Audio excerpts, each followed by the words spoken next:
which I'll pick up in 3 days because I don't have a commercial account here. Thank you. I appreciate you guys coming along. Please like and subscribe. Those things help me out a ton. Until I see you again, Scrap Pirate Roberts out. These are the 2 little goodies that I got out of the scrap barrel at the one scrapyard. They had paid $2 a pound for them. This one, this gigantic shell, let me see, is a 90 millimeter EARL, like Earl,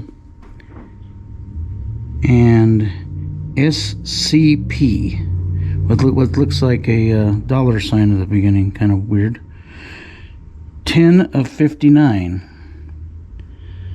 So that makes this a 90 millimeter artillery or tank shell, probably artillery at 90 millimeter, I would think, from the Korean War.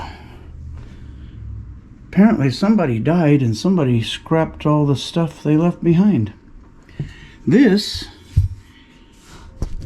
is another shell cap end that's made into a piece of trench art, a ashtray.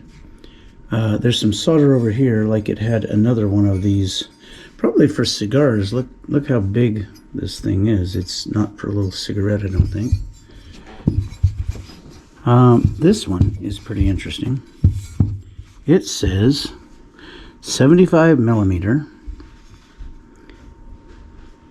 M18, which means that I think it's a round just for a tank killing Hellcat.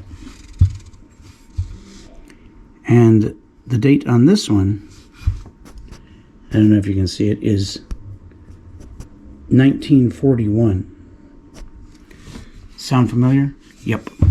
World War II trench art and a large, extremely heavy 90 millimeter shell casing in the scrap brass. I paid the gentleman $25 for these 2 pieces. I dare say they're worth quite a bit more. Yo-ho!